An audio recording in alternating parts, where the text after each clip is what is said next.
Okay, आज हम lecture 4 में यानी लैब 4 में हम सिलेक्शन बिल्डिंग ब्लॉक्स के बारे में पढ़ेंगे, जिसमें हम ये सीखेंगे कि अगर मुझे किसी भी कंडीशन मार्क करनी है और कंडीशन के अकॉर्डिंग ये डिसाइड करना है कि अगर मेरे पास ये कंडीशन ट्रू होती है तो मेरे पास ये वाली स्टेटमेंट एग्जीक्यूट होगी, अदरवाइज नहीं होगी। तो इस पे कैसे काम करेंगे, इस पे बात करेंगे आज। सबसे पहले स्टूडेंट्स, मेरे पास यहाँ पर मौजूद है कुछ एक्सप्रेशंस, जिस एक्सप्रेशन के रिजल्ट पे आंसर ट्रू कब होगा और फॉल्स कब होगा, इस पे बात करेंगे। अगर आपके पास x यानी कि एक ऐसी वैल्यू जो कि दूसरी वैल्यू के इक्वल होती है तो हमारे पास रिजल्ट ट्रू होगा। इस पर मेरे पास इफ के अंदर लिखी हुई स्टेटमेंट एग्जीक्यूट हो जाएगी। अच्छा, इसके बाद अगर मेरे पास, अगर मैं कहूँ x is not equal to y है, तो मेरे पास एक ऐसी कंडीशन मार्क हो जाएगी। अगर मेरे पास वो दोनों जो आपके पास वैल्यूज हैं या जो भी मैं कंडीशन जिसमें चेक करना चाह रही हूँ, अगर वो दोनों बराबर नहीं है तो मेरे पास इफ में लिखी हुई स्टेटमेंट एग्जीक्यूट होगी। अदरवाइज मेरे पास क्या होगा, इस पर बात करेंगे। इफ या एल्स कैसे काम करता है। इसके बाद ये स्टूडेंट्स, मेरे पास x is less than y, x is greater than y, x is less than equal to y, x is greater than equal to y, ये तमाम कंडीशन कैसे मार्क होती है, किस तरह से काम करेंगी, एक एक करके भी इस पे बात करेंगे एग्जाम्पल में। ये स्टूडेंट्स आपके पास सिंटेक्स मौजूद है, जिसके अंदर आपके पास क्या है, अगर आप सिर्फ इफ का ब्लॉक मार्क करना चाहते हैं तो आप इफ का कीवर्ड लिखें, राउंड ब्रैकेट के अंदर यहाँ पर आप एक्सप्रेशन या कंडीशन मार्क कर दें, और कंडीशन मार्क करने के बाद आपके पास यहाँ पे वो स्टेटमेंट लिख दें जिसके अकॉर्डिंग आप ये चाहते हैं कि ये कंडीशन एग्जीक्यूट हो जाए आपके पास। इसके बाद स्टूडेंट्स, अगर मैं आपसे कहूं कि आप एक ऐसी भी कंडीशन मार्क कर दें जहां पे आपके पास एल्स भी मौजूद हो, यानी अगर इफ की कंडीशन फॉल्स हो जाती है तो उस सूरत में मेरे पास एक और कोई स्टेटमेंट होनी चाहिए जो प्रिंट हो। तो मैंने कहा अगर इफ की कंडीशन ट्रू होती है तो मेरे पास यहाँ पे लिखी हुई स्टेटमेंट एग्जीक्यूट होगी, अदरवाइज एल्स में जो भी मेरे पास यहाँ पे स्टेटमेंट मौजूद होगी वो एग्जीक्यूट हो जाएगी। इसी तरह स्टूडेंट्स, हम अगर आगे बढ़ें तो अगर मैं कहूँ कि आपको, मेरे पास सिर्फ एक कंडीशन नहीं है, या आप कहें कि मेरे पास सिर्फ एक कंडीशन नहीं है बल्कि मेरे पास मल्टीपल कंडीशन है, मैं उन्हें कहाँ बात करूँ, और उसमें मेरे पास डिफरेंट स्टेटमेंट्स हैं। अगर मेरे पास एक कंडीशन होगी तो मैं सिर्फ इफ की कंडीशन, इफ के अंदर एक एक स्टेटमेंट लिखूंगी इफ में, और उसके बाद जो उसके फॉल्स होने पर मुझे प्रिंट कराना होगा वो मैं एल्स में दे दूंगी। लेकिन अगर मेरे पास मल्टीपल कंडीशन है तो फिर हम इस्तेमाल करते हैं इफ एल्स इफ का। इफ के अंदर आप फर्स्ट कंडीशन मार्क कर दें और एल्स इफ मल्टीपल मार्क कर दें। यहाँ पे जितने भी आपको, अगर 10 कंडीशन लगानी है, 50 कंडीशन लगानी है, तो आप उसके लिए एल्स इफ लिखें। इससे बात आगे चलेंगे, जब हम आगे बहुत सारी चीजें और ऑपरेटर सीख जाएंगे तो फिर हम बात करेंगे कि अगर मैं 50 कंडीशन लगाऊं तो फिर 50 कंडीशन के लिए एल्स इफ लगाऊं या उन 50 कंडीशन को एक साथ मर्ज कर दूं, इस पे बाद में बात करेंगे। अभी हम बात कर रहे हैं कि एक एक करके कंडीशन कैसे मार्क करेंगे। तो आपने एल्स इफ के अंदर एक कंडीशन मार्क कर दी, फिर देन अगर एक और कंडीशन आपको मार्क करनी है तो आपने वो भी एल्स इफ के अंदर मार्क कर दी। अगर आपके पास ये तमाम कंडीशंस फॉल्स हो जाती हैं तो उस सूरत में आपके पास एल्स में लिखी हुई स्टेटमेंट प्रिंट हो जाएगी। एल्स के साथ हम कभी भी कोई एक्सप्रेशन मार्क नहीं करते, मींस यहाँ पे कोई भी कंडीशन नहीं लगाते। उसकी वजह यह है, एक मिनट मैं ये कुछ स्टूडेंट्स को ज्वाइन करवा दूं। ओके अच्छा, इसके बाद अगर आपके पास यहाँ पे कोई कंडीशन नहीं मार्क होगी, ये तमाम कंडीशन है, अगर आपके पास इन तमाम कंडीशन में से कोई भी एक कंडीशन ट्रू हो गई तो उसमें लिखी हुई स्टेटमेंट एग्जीक्यूट हो जाएगी। अदरवाइज आपके पास क्या होगा कि वो कंडीशन एग्जीक्यूट नहीं होगी, बल्कि आपके पास ये तमाम कंडीशन फॉल्स होने की सूरत में एल्स में लिखी हुई स्टेटमेंट, यहाँ पर आपके पास जो भी स्टेटमेंट होगी वो एग्जीक्यूट होगी और आपके पास उसका डिस्प्ले आ जाएगा। आगे बढ़ते हैं। पहला मेरे पास क्या है, checking whether the enter number is zero और नॉट। अच्छा, मैंने भी ये नहीं कहा कि अगर आपके पास नंबर जीरो ना हो तो ये प्रिंट हो, सिर्फ बात हो रही है checking whether the enter number is zero. अभी मैंने ये नहीं कहा कि अगर जीरो ना हो तो ऐसा हो, मैंने कहा जीरो है, बस आपको ये चेक करना है। सबसे पहले इसका सूडो कोड है, इनपुट आपने लेना है नंबर। इफ नंबर अगर इक्वल है जीरो के तो आप यहाँ पे प्रिंट करवा दें कि नंबर इज जीरो। अब इसी सूडो कोड को किसी भी लैंग्वेज में कैसे लिखेंगे, यहाँ हम सी लैंग्वेज की बात कर रहे हैं तो हम सी लैंग्वेज में यहाँ पे लिख रहे हैं। अगर मैं बात करूँ सी लैंग्वेज की तो मेरे पास किस तरह से लिखा जाएगा, सबसे पहले आपके पास हेडर फाइल होगी, हेडर फाइल के बाद आपके पास यहाँ पे मेन का फंक्शन होगा। मेन के फंक्शन के अंदर आपके पास यहाँ पे एक मैंने वेरिएबल इनिशियलाइज किया है। वेरिएबल को इनिशियलाइज कैसे करते हैं, सबसे पहले आप डेटा टाइप लिखते हैं, फिर आप वेरिएबल का नाम लिखते हैं, इक्वल का साइन, और उसके बाद वो वैल्यू लिख देते हैं जो आपको उसके अंदर स्टोर करनी हो। अच्छा, इसके बाद आपने यहाँ पे एक मैसेज दिया एंटर अ नंबर। जैसे आपने मैसेज दिया तो आपके पास यहाँ पे एक मैसेज आ गया कि एंटर अ नंबर। अब अपने पास यहाँ पे मैंने कहा क्योंकि यूजर से इनपुट लेना है तो आपने स्कैनफ लगाना होगा, %d फॉर्मेट स्पेसिफाइड लिखना होगा, देन आपने m% के साइन के साथ उस वेरिएबल का नाम लिखना होगा जिस वेरिएबल में आपको अपना डेटा स्टोर करना है। किस टाइप का डेटा, इंटीजर था, तो मैंने यहाँ पे फॉर एग्जांपल इनपुट दे दिया 1। अगर मैं 1 इनपुट दूंगी तो मेरे पास किसी भी किस्म की स्टेटमेंट प्रिंट नहीं होगी, क्योंकि मैंने आपसे कहा था कि अगर नंबर इक्वल इक्वल इक्वालिटी के लिए, कंपैरिजन के लिए हम यहाँ डबल इक्वल का साइन लगाते हैं, और अगर मैं कहूँ जीरो को स्टोर करना है नंबर में तो हम सिंगल इक्वल लगाते हैं, जैसे कि यहाँ पे लगा हुआ है। आपने यहाँ पे डबल इक्वल का साइन लगाया which is equality comparison operator. If number equal equal to 0 तो आपके पास आता है नंबर इज 0।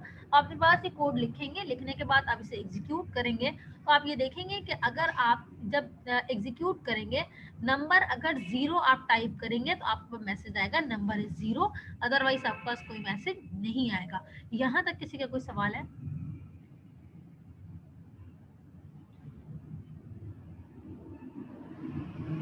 यहाँ तक किसी का कोई सवाल है? मिस नंबर इंट में नंबर इज इक्वल टू 0 लिखना जरूरी है? सिर्फ नंबर हम नहीं करैक्टर देंगे और फिर नीचे हम वैल्यू नंबर की इक्वल टू 0 की दे दें? नहीं, मैं आपकी बात नहीं समझी, दोबारा रिपीट करें। मिस ये हम स्टार्ट में int number is equal to 0 हमने कर दिया, इंटीजर नंबर इज आप इक्वल टू 0। कहना चाह रहे हैं कि मैं इनिशियलाइज नहीं कर सकती?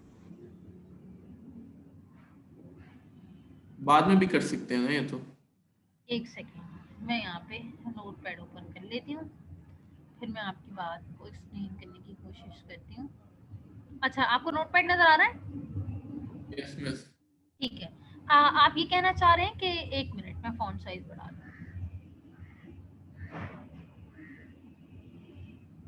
अच्छा, आप ये कहना चाह रहे हैं मैं इंटीजर लिखूं और उसके बाद आप वेरिएबल का नाम लिखूं, और आप कह रहे हैं मैं टर्मिनेटर लगा दूं और इनिशियलाइजेशन नहीं करूं, यही कहना चाह रहे हैं?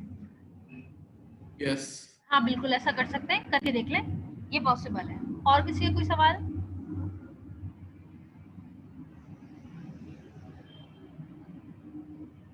और किसी का कोई सवाल? ठीक है, मैं आगे बढ़ रही हूँ।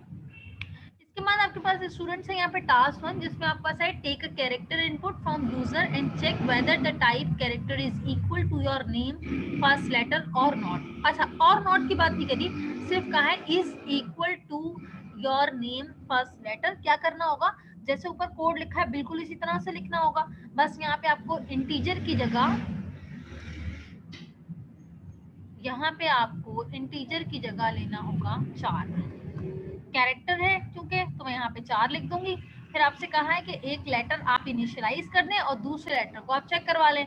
अब मैंने फॉर एग्जांपल मैंने कहा कि यूजर एक कैरेक्टर देगा, वो मैंने उस वेरिएबल का नाम लिख दिया फर्स्ट, और एक जो कैरेक्टर है जिसको मुझे मैच करवाना है वो मैं यहाँ स्टोर कर रही हूँ। ठीक है, मैंने फॉर एग्जाम्पल एम स्टोर कर दिया।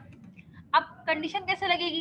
अच्छा, फर्स्ट के अंदर तो मैं इनपुट लूंगी, इनपुट लेके नहीं दिखा रही, मैं सिर्फ कंडीशन मार्क करके दिखा रही। इफ अगर जो आपका आने वाला कैरेक्टर है, ये इनपुट होगा इसके अंदर, वो अगर बराबर है नेम के अंदर रखे हुए कैरेक्टर के, तो मेरे पास यहाँ पे एक स्टेटमेंट आ जाए। क्या लिखा है यहाँ पे statement? If take a character from user and check whether the type character is equal. बिल्कुल ठीक है, बस यहाँ पे आप एक मैसेज दे दें मैच और अनमैच का। ठीक है, मैं मैसेज दे के नहीं दिखा रही, सिर्फ आपको बता रही हूँ कि आपने कैरेक्टर इनपुट लेना होगा एक वेरिएबल के अंदर, उसके बाद एक कैरेक्टर जो होगा आपके पास स्टोर हुआ होगा, उन दोनों को मैच करना है आपको कि वो दोनों अगर इक्वल है तो मैसेज आ जाएगा match, otherwise not match. Character में इनपुट लेना आता है सबको? मैम ये कर्ली ब्रैकेट्स नेसेसरी तो नहीं है, सिर्फ हम इंडेंट करके प्रिंटफ भी तो लिख सकते हैं। हाँ, लेकिन हम इस वजह से इस प्रैक्टिस को इसी वजह से जारी रखते हैं कि अगर मुझे मल्टीपल स्टेटमेंट लिखनी होती हैं तो फिर मेरे पास एरर जनरेट होता है। वो उस सूरत में है कि आप कहते हैं कि मैं कर्ली ब्रैकेट नहीं लिखूंगा जब आप एक ही स्टेटमेंट लिखेंगे। सही है मैम। ठीक है, मैं यहाँ पे प्रिंटफ में एंटर पूरी कहानी नहीं लिख रही, एंटर कैरेक्टर, ठीक है। मिस मुझे एक सवाल पूछना है। जी जी आप पूछे, मैं इतनी देर में ये टाइप कर लेती हूँ। अच्छा, स्कैनफ में मैंने बताया था ये कैरेक्टर में इनपुट लेने के लिए क्या लिखते थे, मिस हम ऑलरेडी ये सारी चीजें ना मिस %c और m% के साथ आप वेरिएबल का नाम लिख दें जिसमें आपको इनपुट लेना है। जी सवाल पूछे आप। मिस थ्योरी और लैब के अंदर फर्क नहीं नजर आ रहा मुझे। मैं पिछले जब से ये क्लासेस दे रहा हूँ, आप जो पढ़ाती हैं उससे पहले वो मिस साइमा मसूद पढ़ा के चली जाती हैं। अभी मैं 15-20 प्रोग्राम टाइप कर चुका हूँ, यानी वो जो उन्होंने पढ़ाया। अभी हम लोग क्या कहते हैं, अगर थ्योरी की बात की जाए तो उसके अंदर हम स्विच के भी हमने पढ़ लिया है, इसके अलावा टर्शरी मेथड पढ़ लिया है, और ये सारे तो ये तो बिल्कुल पीछे की चीजें रह गई हैं। तो थ्योरी और लैब में फर्क क्या है मिस? थ्योरी लैब में ये फर्क है, थ्योरी में आप कोड नहीं इंप्लीमेंट करते, थ्योरी में सिर्फ आप एक्सप्लेनेशन सुनते हैं और लैब में आप कोड करते हैं। मिस तो वो इम्प्लीमेंट भी तो हम कर रहे हैं ना साथ साथ में। वो टीचर पर डिपेंड करता है, हो सकता है वो आपको थोड़ा बहुत इम्प्लीमेंट भी करा रही हो, लेकिन लैब में इम्प्लीमेंटेशन नहीं होती कभी भी। लैब में आप सिर्फ थ्योरेटिकल चीजों को अंडरस्टैंड करते हैं। मिस तो ये सारा तो हम सब ने पढ़ लिया और इसके मुताबिक हमने सारे वो भी बना लिए हैं। ठीक है, अच्छी बात है। आगे चल के आपके पास जो है बहुत सारी चीजें ऐसी होंगी जिसमें आपको मिस कोड नहीं करवाएंगी, ये सिर्फ अभी करवा रही है इनिशियल लेवल पे, क्योंकि स्टूडेंट्स का ये कहना होता है कि हमें चीजें इतनी आसानी से क्लियर नहीं होती, तो हमें टाइम चाहिए। और ऐसा ही होता है जब हम फर्स्ट टाइम प्रोग्रामिंग सीखते हैं तो हमें टाइम चाहिए होता है चीजों को लर्न करने के लिए। तो उसके लिए बहुत जरूरी होता है कि आपको प्रैक्टिस करवाई जाए और आप प्रैक्टिस करें। अभी बहुत सारे लोग ऐसे हैं जिनको इनिशियलाइजेशन, डिक्लेरेशन और डेटा टाइप और फॉर्मेट स्पेसिफायर, इनमें चीज़ों में समझ में ही नहीं आएगी, नहीं आ रही कि इनको कहाँ देना है, कैसे देना है और इनका यूज़ करना कैसे बेसिकली, और उसके लिए टाइम चाहिए। आप कह रहे हैं कि आपको चीज़ें समझ में आ गई हैं, लेकिन अभी मैं बहुत सारे लोगों से अगर मैं वोटिंग करूं तो बहुत सारे लोग कहेंगे नहीं अभी हमें समझ में नहीं आया। यस मैम, आप यस समझाएं। मैं समझ गया। यस जी मिस। आगे बढ़े। Yes ma'am. इसके बाद आपके पास एग्जाम्पल 2 है, checking whether the user entered number is even और ऑड। आपको यहाँ पे चेक करना है कि यूजर जो नंबर इनपुट दे रहा है वो आपके पास इवन है या ऑड। उसके लिए चेक करने के लिए मैंने आपको एक कंडीशन मार्क करवाई थी, ये स्क्रैच मैंने पढ़ाया था कि आप यहाँ पे मॉड का इस्तेमाल करते हैं। अगर आप कहें आने वाला जो इनपुट है उसका मैं मॉड लूँ 2 से और अगर उसका रिमाइंडर 0 हो जाए तो मेरे पास यहाँ पे क्या होगा कि मेरा जो इनपुट है उसका जो भी मैं उसका रिमाइंडर लूँ अगर वो अगर 0 के बराबर हो जाए तो मेरे पास नंबर इनपुट जो आने वाला नंबर है वो मेरे पास इवन है। मैं 1 मिनट ड्रॉ करके दिखा देती हूँ, मेरे ख्याल से याद तो होगा सबको।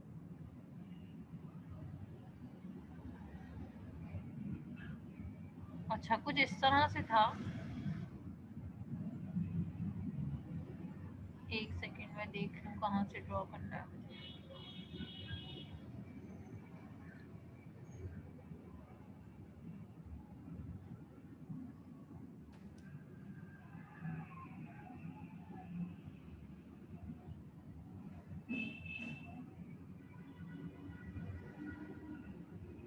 अच्छा कोई मुझे बता देगा इसमें मैं पेंसिल कहाँ से लूँ?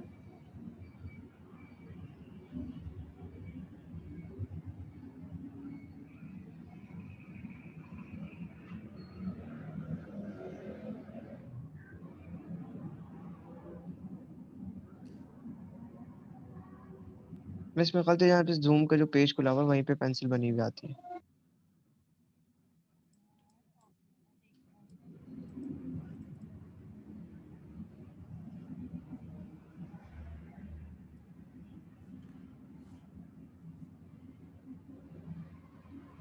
अच्छा मेरे पास, मुझे ये बात नहीं समझ में आ रही, एक सेकेंड मैं ऐसा करती हूँ।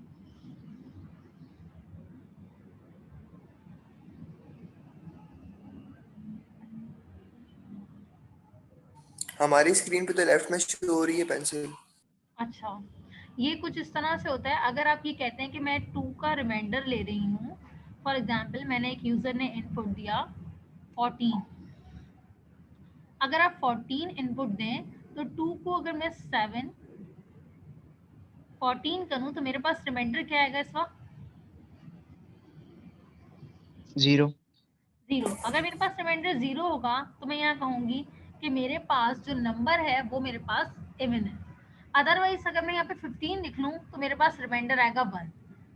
ये जो आपके पास 0 और 1 है ये आपके पास यहाँ पर स्टोर होता है, ये यहाँ पे आपका रिमाइंडर में स्टोर हो जाएगा और इसके थ्रू आपके पास चेक होता है कि आपका जो आने वाला नंबर है वो आपके पास इवन है या ऑड।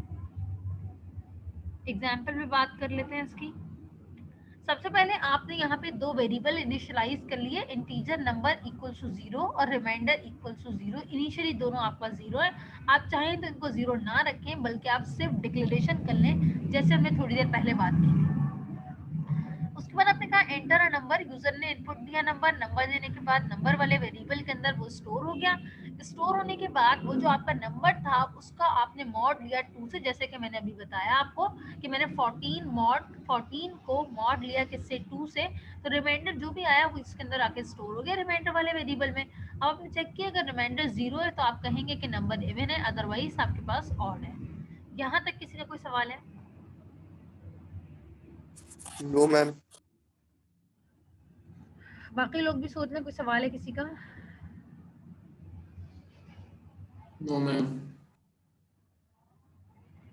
ठीक है, यस नेक्स्ट मिस, अगर डिनोमिनेटर के अंदर ही अगर 0 आ जाए तो फिर ये वर्क करेगा?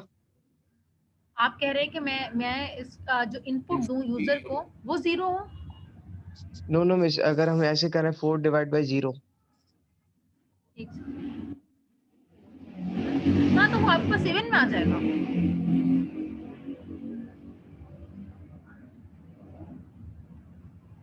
वो आपके पास 7 के अंदर आ जाएगा। अगर आप एक और कंडीशन लगा देंगे कि रिमाइंडर पैसे तो आपके पास आ ही रहा है कि रिमाइंडर अगर 0 है, तो अगर मैं कहूँ कि यूजर जो इनपुट दे रहा है वो 0 है तो मेरे पास सिर्फ 0 प्रिंट होता है, तो आपके पास 0 प्रिंट होता है, मैसेज आ जाएगा कि नंबर इज 0। अदरवाइज आपको जरूरत ही नहीं है, आपके पास आ जाएगा नंबर इज 7 और 0 आपका 7 नंबर है। Okay miss. इम्प्लीमेंट करके देख लें, कोड कर लें अपने पास। इसके बाद आपके पास यहाँ पे टास्क 2 है जिसके अंदर आपके पास क्या है, ask user to guess the first letter of your name if the enter character match display right guess otherwise wrong. अच्छा, जैसे बिल्कुल इसी तरह से जैसे आपके पास ऊपर टास्क 1 था, बस वहाँ पे एल्स नहीं था, यहाँ पे एल्स लगेगा और उसमें मैसेज आ जाएगा रॉन्ग गेस और आपके पास इफ में आ जाएगा राइट गेस। यहाँ तक किसी का कोई सवाल है? No miss. प्रोसीड करूं? Yes ma'am. अच्छा, इसके बाद आपके पास है nested if else. Nested if else क्या होता है, मैं कहूँ कि एक इफ की कंडीशन लगाएं और अगर वो कंडीशन ट्रू होती है तो फिर जाके एक और नेस्टेड कंडीशन इफ की लगा दें, वो चेक हो। अदरवाइज अगर आपके पास फॉर एग्जांपल अगर मैं कहूँ कि 10 इज नंबर जो इनपुट आता है वो अगर 10 से ग्रेटर नहीं होता, यानी कि 9 अगर कोई इनपुट देता है, अकॉर्डिंग टू दिस एग्जाम्पल अगर 9 कोई इनपुट देता है तो फिर आपको इस चीज की जरूरत ही नहीं है कि आप जो है सेकंड कंडीशन जाके चेक करें। अब वो कोई भी कंडीशन हो सकती है, सिर्फ एक कंडीशन चेक होगी। अगर नंबर आपके पास 10 से ग्रेटर होगा तो आपके पास कंट्रोल अंदर जाएगा और सेकंड कंडीशन को चेक करेगा। अगर आपके पास कंडीशन फर्स्ट ही फॉल्स हो जाती है तो कभी भी वो जाके कंट्रोल अंदर नहीं जाएगा और सेकंड कंडीशन को रीड नहीं करेगा। When an if else statement is present inside the body of another if or else, then this is called nested if else. Example क्या है, checking whether the user enter number is between 10 और 20। Check करें कि आपका जो number input आया है वो 10 से 20 के दरमियान है। अगर ऐसा नहीं है तो आपके पास कोई भी स्टेटमेंट प्रिंट नहीं होगी। और अगर ऐसा है कि आपका जो नंबर है वो फॉर एग्जांपल इनपुट आने वाला नंबर 13 होता है, 14 होता है, 15, 19 कोई भी नंबर होता है जो कि 10 से ग्रेटर और 20 से लेस होगा, तो आपके पास ये स्टेटमेंट आ जाएगी कि number is greater then 10 and less than 20। सबसे पहले आपके पास यहाँ पर मौजूद है सूडो कोड जिसमें आपने इनपुट लिखा कि आपने इनपुट लिया x, अगर x इज ग्रेटर देन 10 है तो आपके पास कंट्रोल अंदर आए और चेक करे if x is less then 20, तो आपके पास एक मैसेज आ जाए number is greater then 10 and less than 20।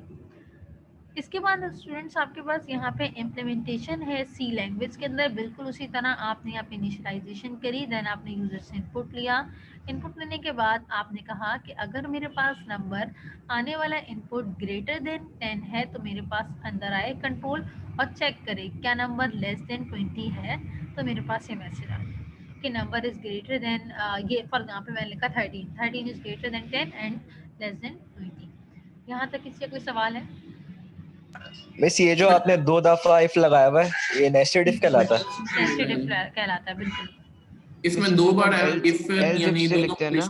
एक साथ हो कोई गए। एक सवाल बोले, एक बात करें। मिस दो बार इफ लगाया ना, इसमें दोनों जी, 2 बार कंडीशन एक साथ है, एल्स में इसमें नहीं होगा यूज। एल्स अगर आप लगाना चाहेंगे तो लगाएंगे, बिल्कुल। अभी आगे चलूंगी मैं एल्स भी लगा के दिखाऊंगी एक एग्जांपल में। यहाँ पे एक और एल्स लगा लें कि आपके कि अगर आपके पास नंबर ग्रेटर देन हो तो आप या लेस देन हो तो आप कह दें यहाँ पे कि नंबर जो है वो 10 से लेस देन है। तो अगर नंबर लेस देन होगा तो आपके पास इफ के बाद भी एक और स्टेटमेंट चलेगी कि नंबर इज लेस देन है। एक सेकंड रुके, मेरे पास में देखिए पहले इफ में हम एंड लगा दें, and x is less then 0 वो 20। दोबारा बोलें। एंड का हम सिंबल लगा देना, फिर x इज लेस देन 20। ये हम मैं एक आपको ही एक इसमें कर सेकंड कोड दिखाती हूँ अगर मेरे पास लिखा हुआ है।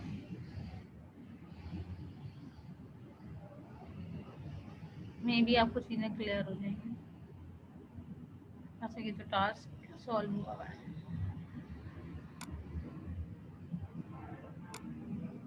ठीक है, ये मेरे पास सॉल्व नहीं है, मुझे कोड लिखना पड़ेगा। अच्छा, आप क्या बोल रहे थे? दोबारा बोलें।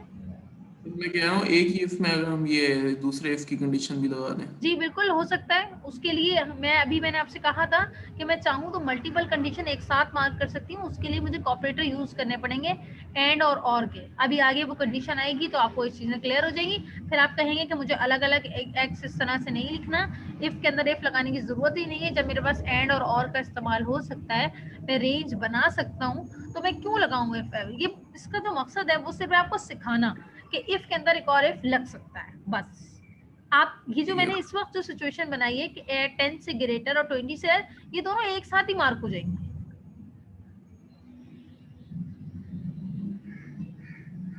जी, किसी का कोई सवाल और?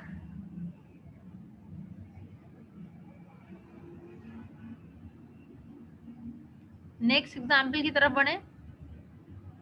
इसके बाद स्टूडेंट्स आपके पास टास्क मौजूद है। A company is hiring for the post of junior software engineer.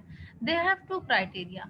Candidate must be graduate as well as have 1 or more year of experience. If candidate meet the criteria, display eligible candidate, otherwise display ineligible candidate. अब students बिल्कुल इसी तरह से होगा जैसे आपके पास ऊपर मौजूद है। आपको करना क्या होगा, सबसे पहले आप चेक करेंगे कि जो मैंने कि पहली कंडीशन होगी वो होगी कि उसकी जो एजुकेशन है वो ग्रेजुएट है या नहीं। अगर वो जी पास करता है, एंटर करता है जी, तो इसका मतलब है ग्रेजुएशन। अगर वो ग्रेजुएशन होगा तो फिर आपके पास कंट्रोल अंदर जाएगा और चेक करेगा क्या उसका एक्सपीरियंस जो है वो ग्रेटर देन और इक्वल टू 1 है। अगर ऐसा होगा तो मैसेज आएगा एलिजिबल, अदरवाइज नॉट एलिजिबल। कोई एक भी कंडीशन अगर मीट कर गई तो उसके पास आपके पास क्या होगा कि ओके, मैं इसको अभी जैसे ही मीटिंग एंड होगी तो मैं दोबारा कनेक्ट कर दूंगी। अच्छा, मैंने रिकॉर्डिंग ऑन कर ली थी।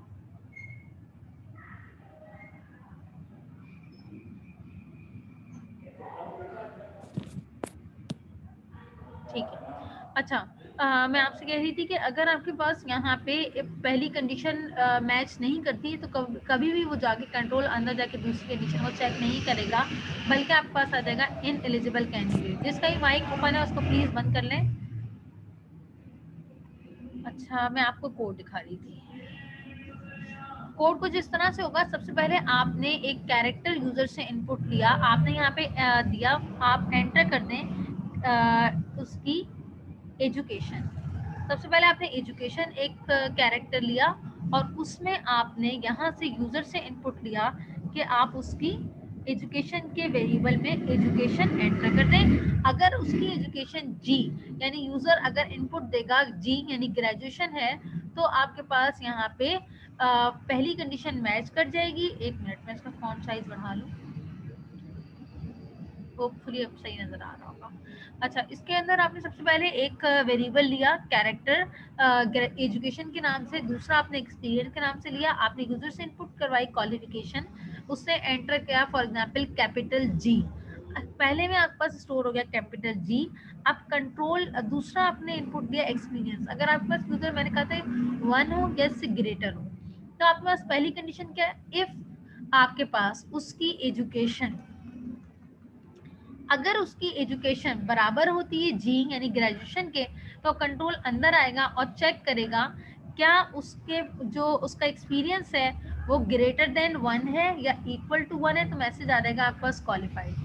अगर फॉर एग्जांपल उसका जो मैसेज उसने जो एंटर किया यूजर ने दिया आई यानी मैंने कहा इंटरमीडिएट है, अगर मैंने आई दिया तो आप बस एल्स पे चला जाएगा डायरेक्टली और अंदर कंट्रोल नहीं आएगा और मेरे पास प्रिंट हो जाएगा नॉट क्वालिफाइड। इसी तरह से स्टूडेंट्स अगर मेरे पास मैंने यहाँ पे जी इनपुट दिया कंट्रोल अंदर आया, मैंने यहाँ पे दिया एक्सपीरियंस 0.5 तो मेरे पास क्वालिफाइड नहीं आएगा बल्कि आएगा नॉट क्वालिफाइड। ठीक है, बात समझ में आ गई सबको? Yes, miss. किसी का कोई सवाल है यहाँ तक? मैम ये दोबारा समझा दें एक दफा। क्या चीज? मैम ये एक दफा वापस समझा दें। अच्छा देखिए, सबसे पहले आपने एक यूजर से इनपुट लिया कैरेक्टर, अगर जी देगा तो इसका मतलब ग्रेजुएशन है, अगर आई देगा तो इसका मतलब इंटरमीडिएट है, अगर एम देगा तो फॉर एग्जांपल मैट्रिक है। ठीक है, अब यूजर ने इनपुट दिया जी, जैसे जी आपके पास यहाँ पर इनपुट आया तो जी आपके पास इनपुट आने के बाद इसके अंदर EDU एजुकेशन के नाम से जो वेरिएबल है उसमें जाके स्टोर हो गया। अब आपके पास पहली कंडीशन हो गई। दूसरी कंडीशन में दूसरा जो इनपुट आया वो फॉर एग्जांपल इनपुट था 1 यानी एक्सपीरियंस आया 1। अब आपके पास यहाँ पे क्या है, इफ एजुकेशन इक्वल टू जी, अगर यूजर ने इनपुट दिया है जी यानी कि वो ग्रेजुएशन है तो जी उसने इनपुट दिया, जी अगर मैच कर गई पहली कंडीशन मैच कर गई कंट्रोल अंदर आया। आप मैंने कहा था उसने एक्सपीरियंस दिया है 2 और 2 आपके पास 1 से ग्रेटर है, मैंने कहा था 1 की इक्वल होना चाहिए ग्रेटर होना चाहिए। इसके बाद मतलब हुआ कि मैसेज आएगा कि क्वालिफाइड। ठीक है, अगर यूजर ने आई दिया इनपुट यानी जी नहीं दिया तो कंट्रोल अंदर नहीं आएगा बल्कि आपके पास कंट्रोल कहाँ पे जाएगा, कंट्रोल आपके पास जाएगा एल्स पे यानी नॉट क्वालिफाइड। ठीक है,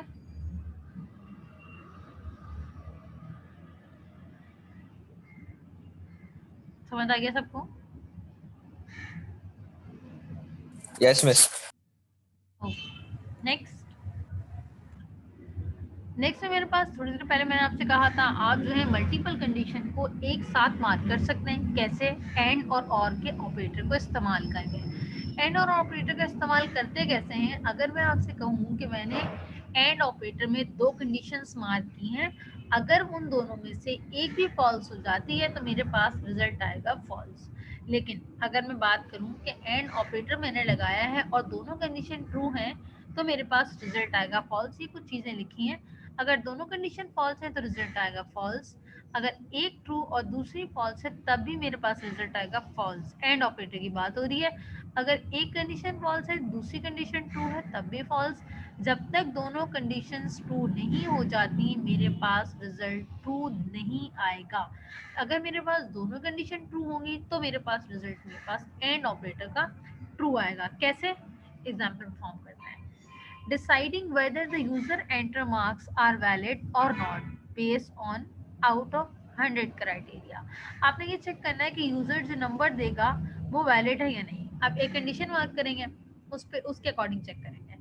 आपने कहा कि एक सूडो कोड लिखा, आपने कहा इनपुट करें मार्क्स अगर 0 से ग्रेटर या इक्वल हो एंड मार्क्स आपके पास 100 से लेस या इक्वल हो। एक रेंज आपने मार्क कर दी, अगर 0 से 100 के दरमियान आपके पास नंबर आएंगे तो कहेगा enter marks are valid, otherwise आपके पास आएगा नॉट वैलिड। कंडीशन कैसे है? बिल्कुल इसी तरह आपने इनपुट ले लिया जैसे आप लेते थे, उसके बाद आपने कंडीशन मार्क कर दी, एक रेंज दे दिया आपने।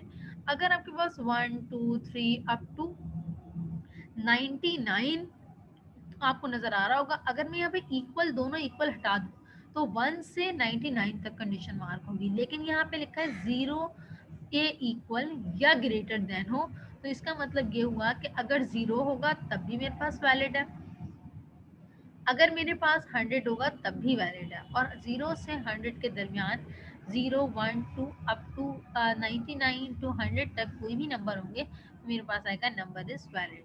अगर मेरे पास 0.5 आता है, सॉरी 0 से ग्रेटर होगा 0.5, माइनस में कोई नंबर, नेगेटिव कोई नंबर होता है, या फिर 100 से ग्रेटर, यानी आप 101 लिख दें या 100.5 भी लिख दें, तो आपके पास यहाँ पर आएगा एंटर मार्क्स आर इनवैलिड। यहाँ तक किसी का कोई सवाल है?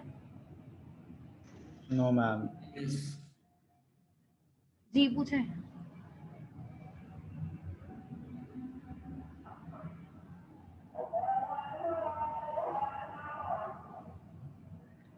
अच्छा, मैं इसको मीटिंग को एंड करके दोबारा स्टार्ट करेंगे।